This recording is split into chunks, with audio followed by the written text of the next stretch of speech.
En Brabant wallon, à 30 km de Bruxelles, c'est sur la commune de Braine-l'Alleud que se situe le village d'Aupin.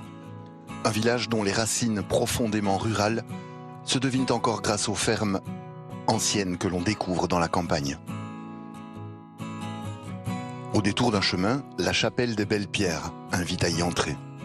Construite au XVe siècle et restaurée au XXe, elle est toujours un lieu de dévotion mariale. Au-dessus de sa porte commence son histoire. Mais pour en connaître toute la légende, c'est au cœur du village qu'il faut se rendre, et plus précisément dans son église. Ses fondations datent du XIIIe siècle, mais elle est reconstruite et agrandie en pleine Première Guerre mondiale. Sainte-Aldegonde, sa patronne, veille encore sur les lieux. Au pied de l'autel, un bas-relief de l'artiste belge, bien connu dans la région, Max van der Linden. Quant à la statue de Notre-Dame des Belles Pierres, elle est baignée par la lumière des vitraux, qui racontent l'histoire d'un berger. Celui-ci trouva de jolies pierres travaillées enfouies dans la terre, juste sous la statue de la Vierge qu'il avait l'habitude de prier. Le culte de Notre-Dame des Belles Pierres, les Aupins, était né.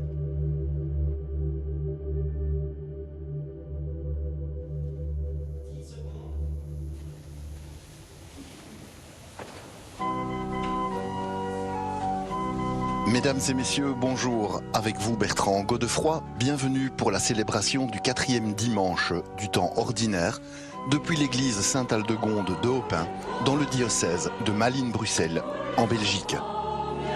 Sainte-Aldegonde qui sera fêtée demain, sœur de Saint-Audru de Mons et belle-sœur de Saint-Vincent de Soigny. L'abbé Bruno Tecbessa présidera cette célébration. Le très révérend père Didier Cronenbergs, dominicain et provincial de la Belgique et des Pays-Bas, prononcera l'homélie. Le père Nicolas Favard qu'on célébrera. Les chants de cette célébration seront dirigés par Geneviève Loac. Les pièces musicales seront quant à elles interprétées par Frédéric Lepoutre à l'orgue, Hervé Van Baren à la guitare et Marc Verhelst à la flûte traversière. Entrons maintenant dans cette célébration.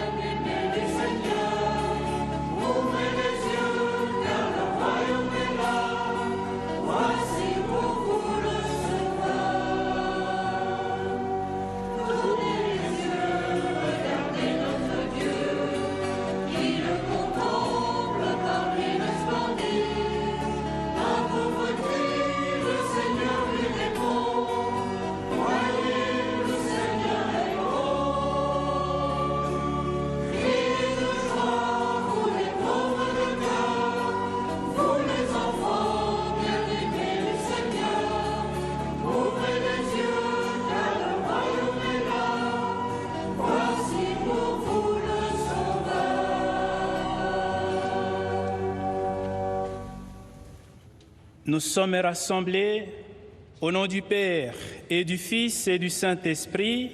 Amen.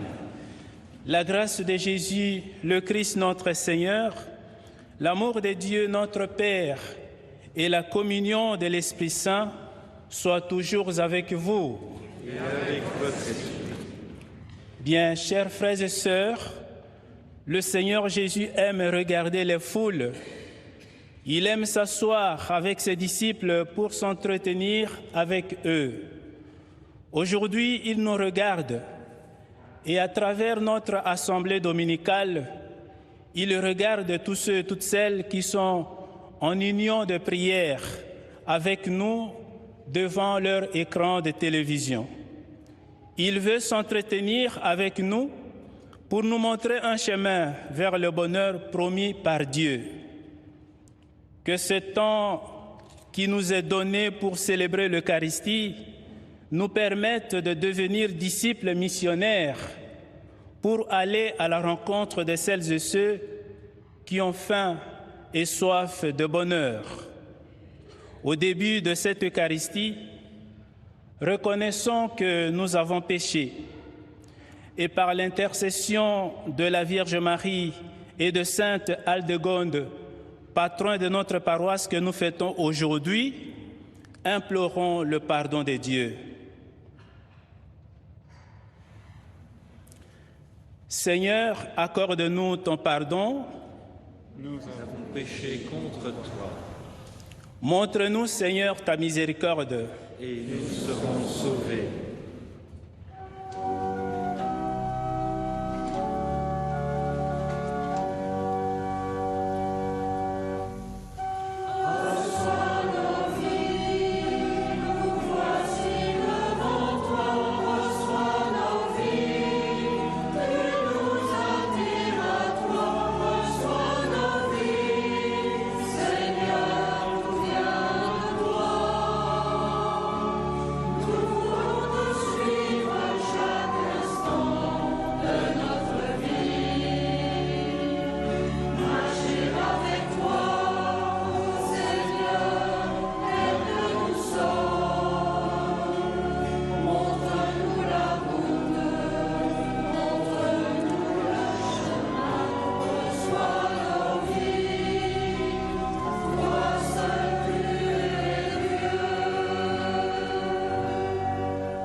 Que Dieu Tout-Puissant nous fasse miséricorde, qu'il nous pardonne nos péchés et nous conduise à la vie éternelle. Amen. Chantons la gloire de Dieu.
Prions le Seigneur.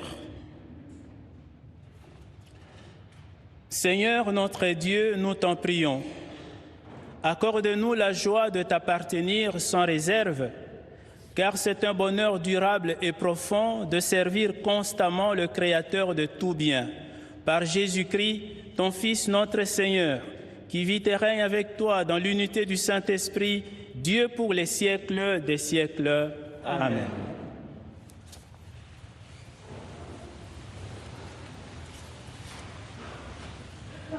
Lecture du livre du prophète Sophonie. Cherchez le Seigneur, vous tous, les humbles du pays qui accomplissez sa loi. Cherchez la justice, cherchez l'humilité. Peut-être serez-vous à l'abri au jour de la colère du Seigneur. Je laisserai chez toi un peuple pauvre et petit. Il prendra pour abri le nom du Seigneur. Ce reste d'Israël ne commettra plus d'injustice.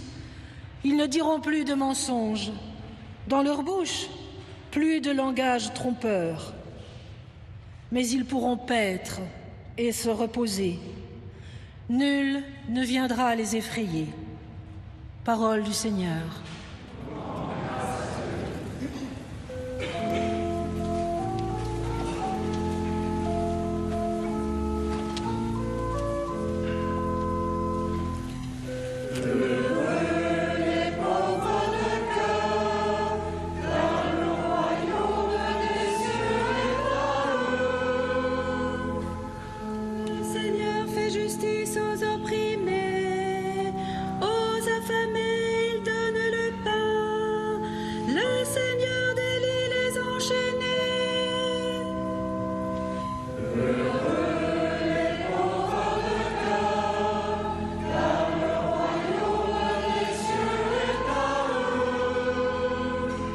Le Seigneur ouvre les yeux des aveugles. Le Seigneur redresse les accablés. Le Seigneur aime les justes.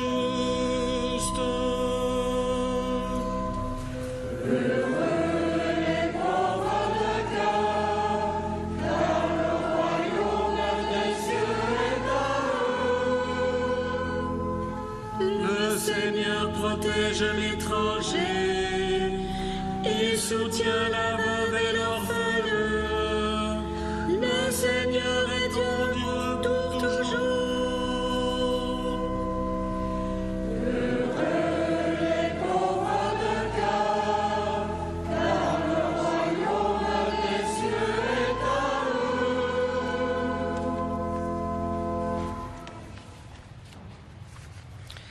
Lecture de la première lettre de saint Paul apôtre aux Corinthiens.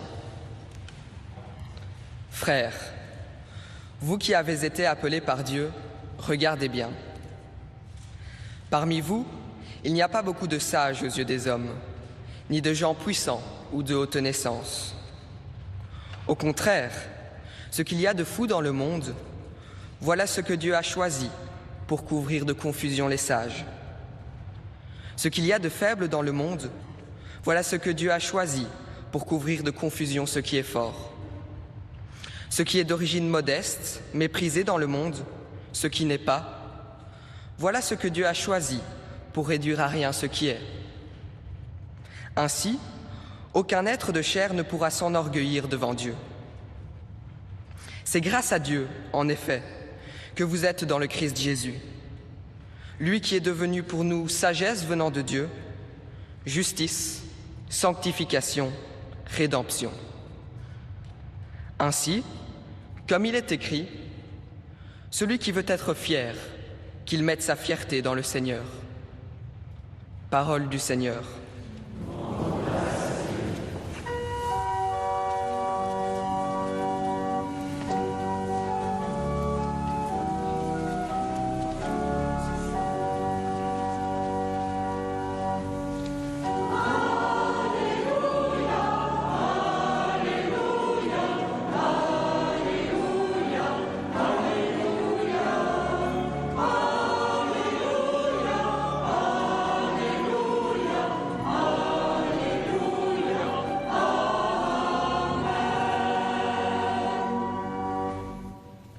Réjouissez-vous, soyez dans l'allégresse, car votre récompense est grande dans les cieux.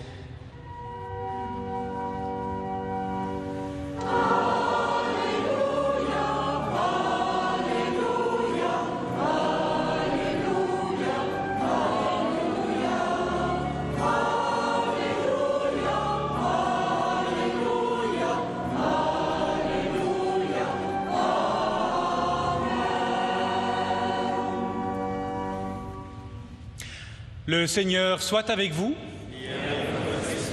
Évangile de Jésus-Christ selon saint Matthieu. En ce temps-là, voyant les foules, Jésus gravit la montagne.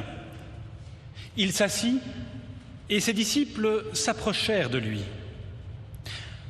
Alors, ouvrant la bouche, il les enseignait. Il disait « Heureux les pauvres de cœur, car le royaume des cieux est à eux. Heureux ceux qui pleurent, car ils seront consolés. Heureux les doux, car ils recevront la terre en héritage. Heureux ceux qui ont faim et soif de la justice, car ils seront rassasiés. Heureux les miséricordieux, car ils obtiendront miséricorde. Heureux les cœurs purs, car ils verront Dieu.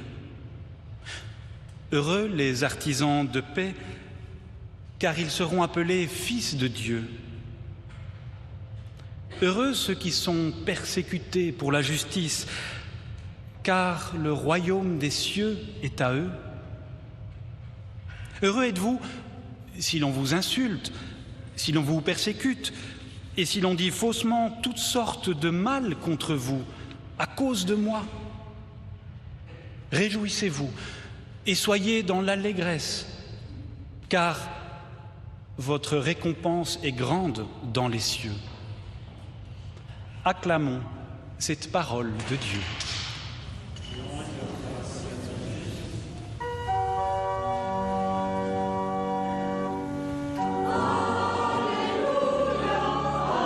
C'est maintenant le très révérend père Didier Cronenberg qui va prononcer l'homélie.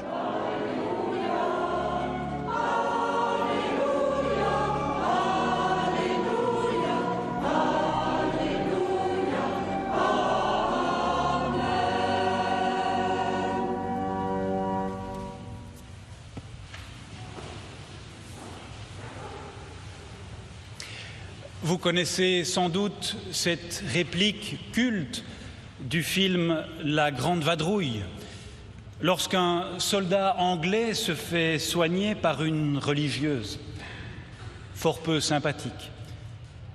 Et pendant que celle-ci ausculte son foie, elle lui dit ceci: « Votre foie est gonflé, vous aimez bien tout ce qui est bon.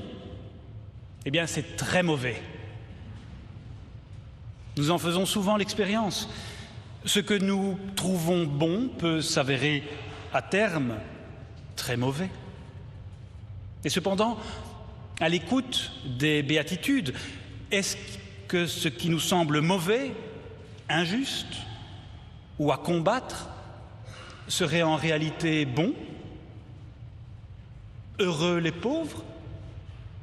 Heureux êtes-vous si l'on vous persécute? N'est-ce pas pervers? Un peu d'opium pour le peuple? Avons-nous honnêtement le courage de vivre ces béatitudes? Cet extraordinaire passage qui inaugure le sermon sur la montagne ne nous invite pas à être idéologues ou à fuir la réalité, encore moins à valoriser la souffrance. Les béatitudes ne nous invitent pas à avoir une attitude de béat. Au contraire, elles sont autant de chemins vers une joie bien réelle, concrète, vers un bonheur qui commence dès aujourd'hui, dans la banalité de cette vie. La joie et le bonheur des béatitudes sont en effet à portée de main. De quelle manière? En consentant à la vie telle qu'elle nous est donnée, avec sa part d'inéluctable, de manque, d'échec. Non, il ne s'agit pas d'une résignation passive. Au contraire, il s'agit de nous déposséder de la volonté de posséder notre vie et de la maîtriser, d'être comblés. Il s'agit de voir le manque, l'incomplétude, l'intranquillité, non comme des failles à combler, mais comme des chemins pour avancer, des chemins d'humanisation. Car il y a en effet une saine frustration qui nous rappelle que le plaisir n'est pas le moteur de l'humain ou le critère de sa réussite.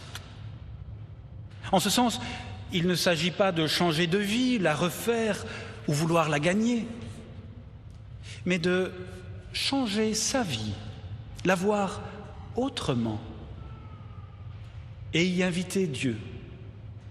Non pour qu'il comble notre vide, notre manque, mais pour qu'il nous donne d'habiter et accueillir autrement nos failles, nos manques.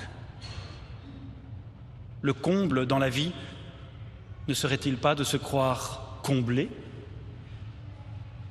Ceux qui se mettent ainsi à l'école des béatitudes, les saints et saintes d'hier et d'aujourd'hui, sont dans leur zone d'ombre des passeurs de lumière.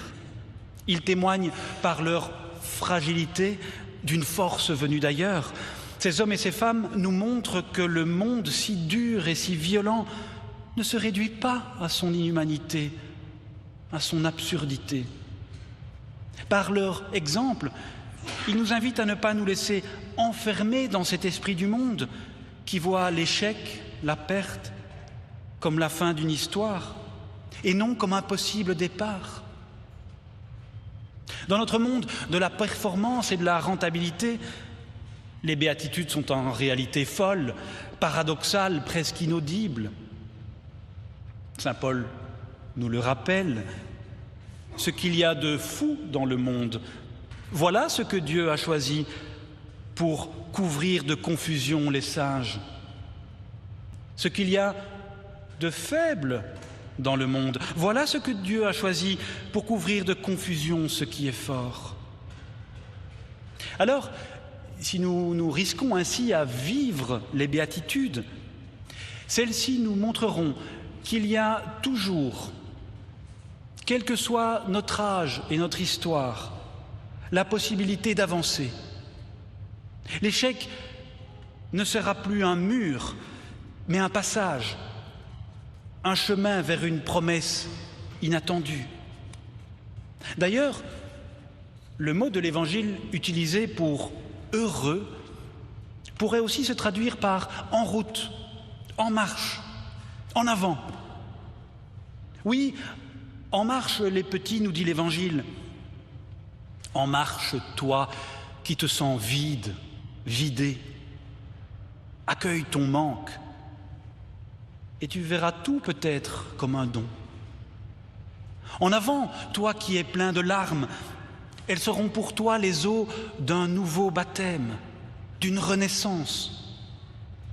En marche, les endeuillés, debout les sans espoir, en marche, les persécutés.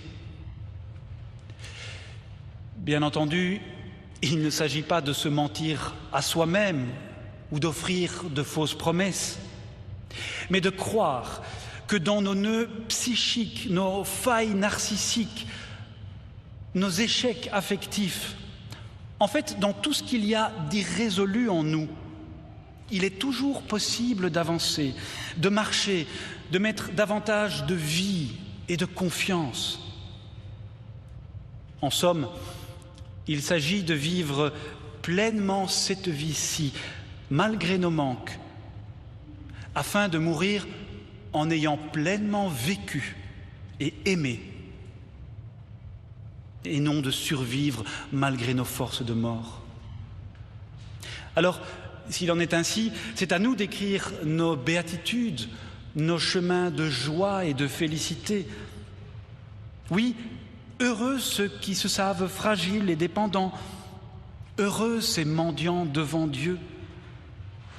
Leur fin de relation s'épanouira en empathie et en attention aux autres. Leurs larmes seront les eaux d'un enfantement. Leur fragilité donnera des forces. Le vide en eux ne sera plus une absence, mais un lieu d'écoute. Voilà donc notre destinée la plus intime, accueillir l'inaccompli, l'inachevé, pour que, au creux de nos failles et de nos peurs, l'Esprit de Dieu vienne achever son œuvre. Car le bonheur et le plaisir ne conduisent pas à Dieu. C'est Dieu lui-même qui nous conduit à un bonheur et à une joie inespérée. À nous d'y croire et d'en vivre. Amen.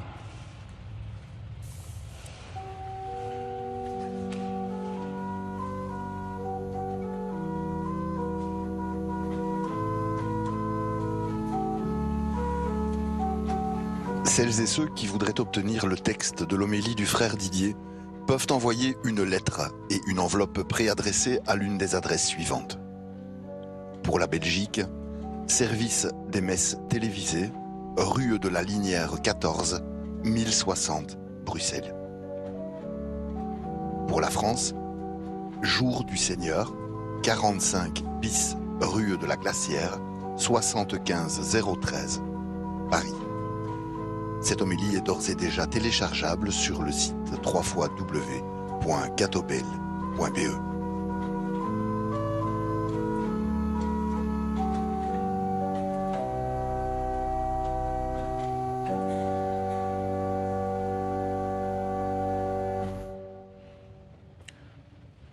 Sûrs de l'amour de Dieu qui veut notre bonheur, réaffirmons ensemble notre foi en reprenant la foi de l'Église.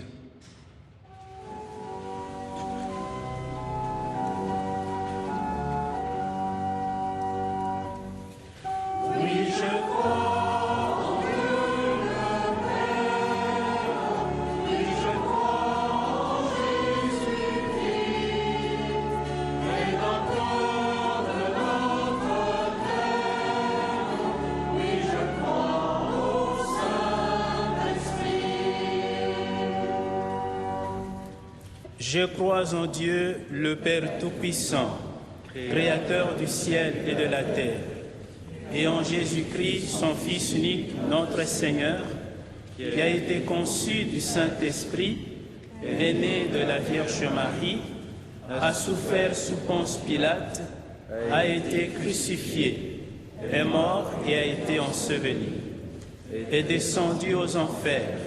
Le troisième jour est ressuscité des morts, est monté aux cieux, est assis à la droite de Dieu le Père Tout-Puissant, d'où il viendra juger les vivants et les morts. Je crois en l'Esprit Saint, à la Sainte Église catholique, à la communion des saints, à la rémission des péchés, à la résurrection de la chair, à la vie éternelle. Amen.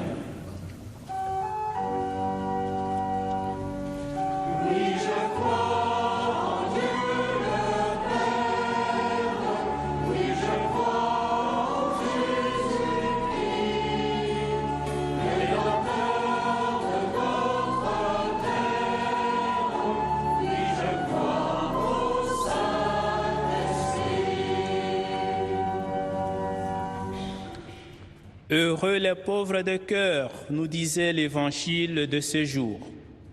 Seigneur Dieu, accueille avec toute ta bonté les intentions de l'Église et du monde entier.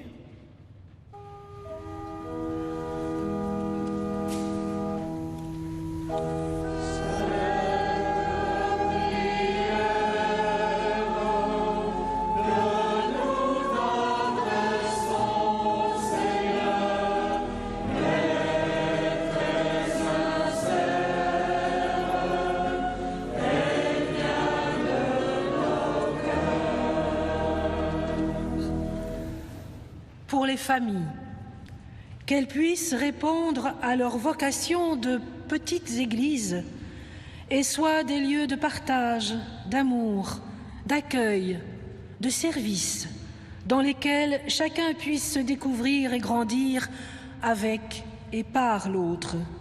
Seigneur, nous te prions.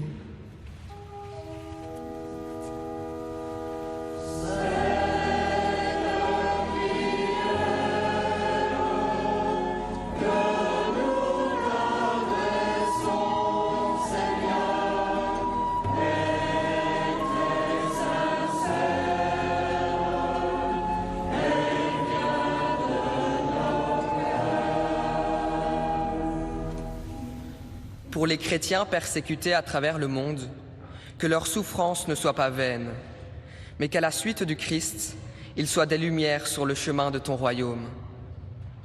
Que leur foi les sauve et nous nourrisse, et que par notre communion en Christ, nous les aidions à porter un peu leur croix. Seigneur, nous te prions.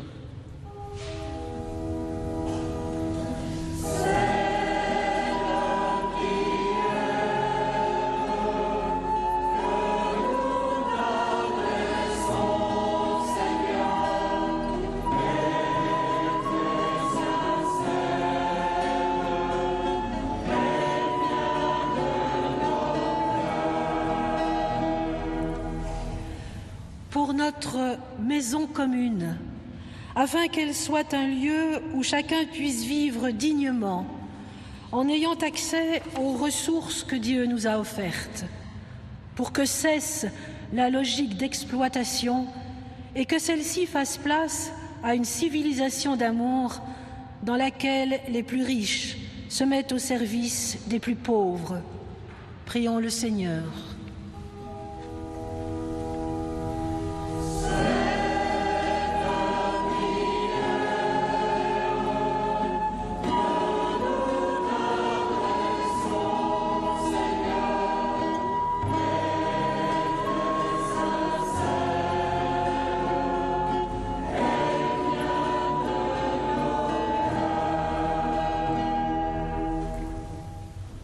Dieu notre Père, toi qui nous invites à la confiance et à la persévérance sur le chemin du vrai bonheur, écoute la prière de tes enfants qui se tournent vers toi. Daigne exaucer toutes nos prières par le Christ notre Seigneur pour les siècles des siècles. Amen.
Et maintenant, prions ensemble au moment d'offrir le sacrifice de toute l'Église.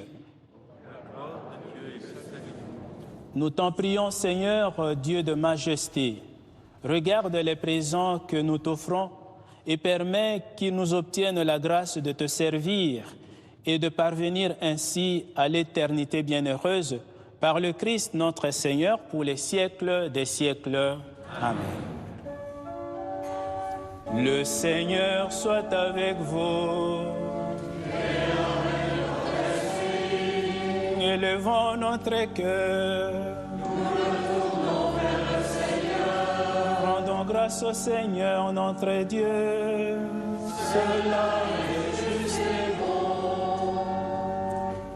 Vraiment, il est juste et bon pour ta gloire et notre salut de t'offrir notre action de grâce toujours et en tout lieu, Seigneur Père très saint, Dieu éternel et tout-puissant, par le Christ notre Seigneur.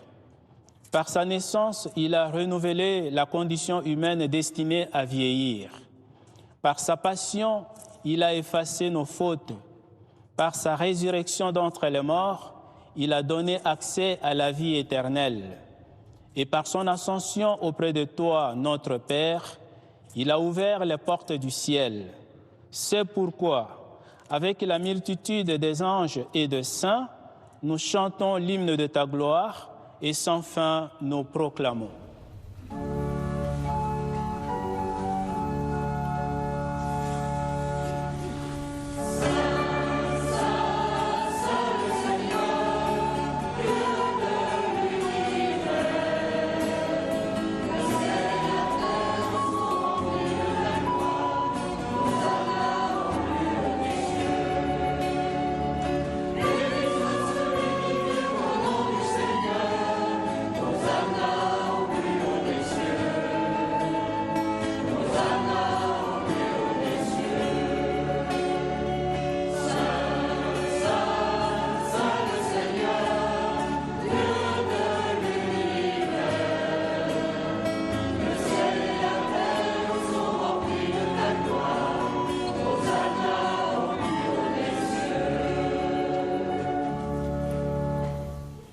Toi qui es vraiment saint, toi qui es la source de toute sainteté, Dieu notre Père, nous voici rassemblés devant toi et dans la communion de toute l'Église, nous célébrons le jour où le Christ est ressuscité d'entre les morts.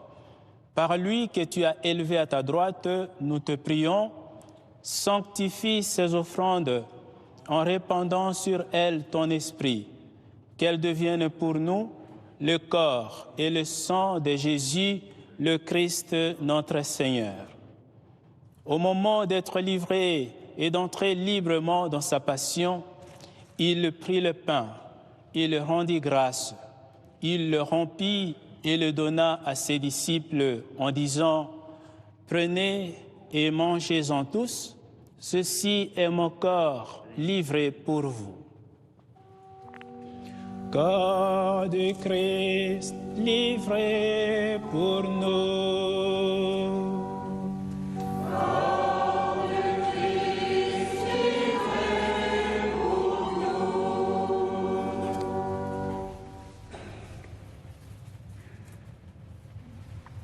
De même, après le repas, il prit la coupe. De nouveau, il rendit grâce et la donna à ses disciples en disant « Prenez et buvez-en tous, car ceci est la coupe de mon sang, le sang de l'alliance nouvelle et éternelle, qui sera versé pour vous et pour la multitude en rémission des péchés.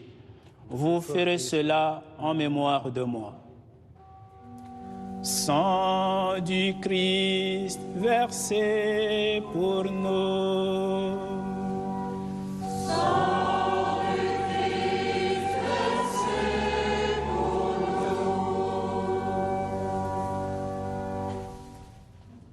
Il est grand le mystère de la foi.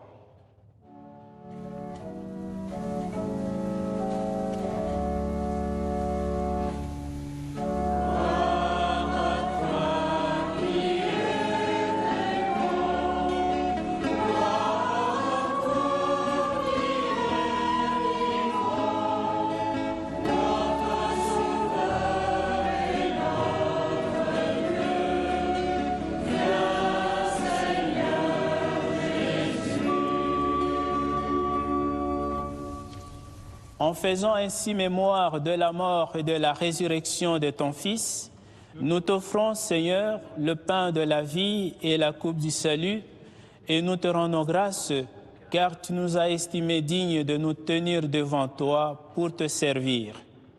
Humblement, nous te demandons qu'en ayant part au corps et au sang du Christ, nous soyons rassemblés par l'Esprit Saint en un seul corps.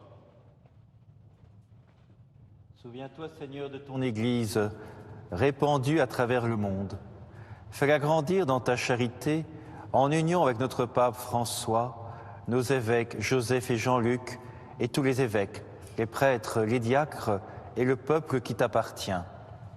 Souviens-toi aussi de nos frères et sœurs qui se sont endormis dans l'espérance de la résurrection, et souviens-toi dans ta miséricorde de tous les défunts. Accueille-les dans la lumière de ton visage. Sur nous tous, enfin, nous implorons ta bonté. Permets qu'avec la Vierge Marie, la bienheureuse Mère de Dieu, avec Saint Joseph, son époux, les apôtres, Sainte Aldegonde, patronne de notre paroisse, et tous les saints qui ont fait ta joie au long des âges, nous ayons part à la vie éternelle et que nous chantions ta louange et ta gloire par ton Fils, Jésus le Christ. Par lui, avec lui et en lui. À toi, Dieu le Père Tout-Puissant, dans l'unité du Saint-Esprit.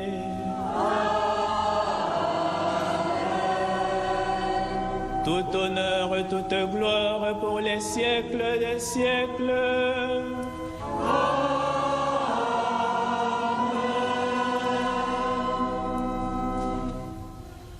Et maintenant, chers frères et sœurs, unis dans le même esprit de joie et de béatitude, reprenons avec confiance la prière que nous avons reçue du Seigneur en chantant.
Seigneur Jésus-Christ, tu as dit à tes apôtres, « Je vous laisse la paix, je vous donne ma paix. Ne regarde pas nos péchés, mais la foi de ton Église. Pour que ta volonté s'accomplisse, donne-lui toujours cette paix, toi qui règnes pour les siècles des siècles. Amen. Que la paix du Seigneur soit toujours avec vous. Et avec votre esprit. Frères et sœurs, dans cette église ou chez vous, à vous tous qui nous suivez devant votre écran, échangeons un geste de paix.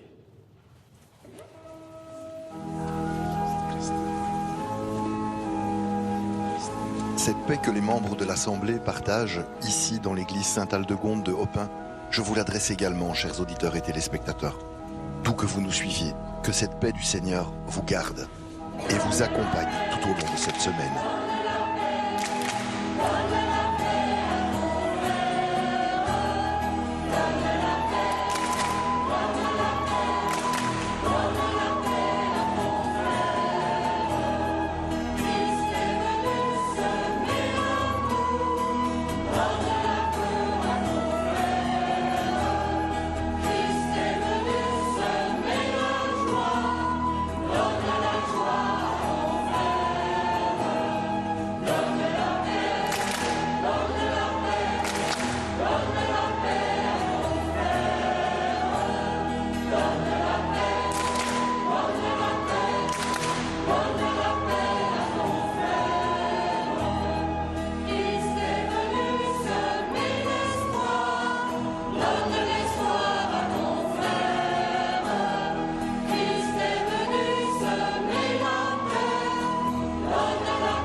Voici l'agneau de Dieu.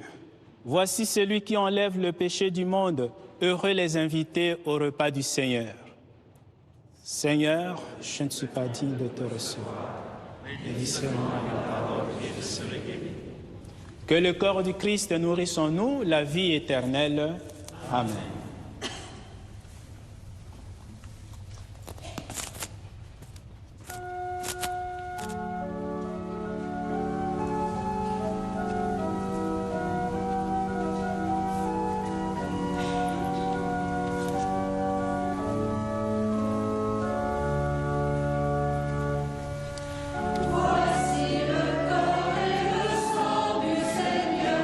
La coupe du salut et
Prions le Seigneur. Seigneur, nous avons reçu les dons que tu nous as faits dans ce sacrement et nous te supplions humblement. Toi qui nous as demandé de les célébrer en mémoire de lui, qu'ils augmentent en nous la charité. Par le Christ notre Seigneur, pour les siècles des siècles. Amen. Nous arrivons au terme de cette célébration. Vous avez été nombreux à venir célébrer avec nous et vous n'êtes pas les seuls. À travers le monde, il y en a nombreux qui sont en communion avec nous. Aujourd'hui, nous avons entendu l'évangile des béatitudes et le frère Didier a dit que ce n'est pas le bonheur ou le plaisir qui nous conduit à Dieu, c'est Dieu qui nous conduit vers le vrai bonheur. Donc, en recevant la bénédiction finale, laissons-nous conduire par Dieu partout où il va nous envoyer pour être ses témoins artisans de paix du vrai bonheur qui nous vient de Dieu. Nous allons maintenant implorer la bénédiction de Dieu sur chacune et chacun. Le Seigneur est avec vous. Et avec votre esprit. Que Dieu Tout-Puissant, dans son amour, vous bénisse, le Père, le Fils et le Saint-Esprit. Amen. Allez et demeurez dans la paix et la joie du Christ. Nous rendons grâce à Dieu.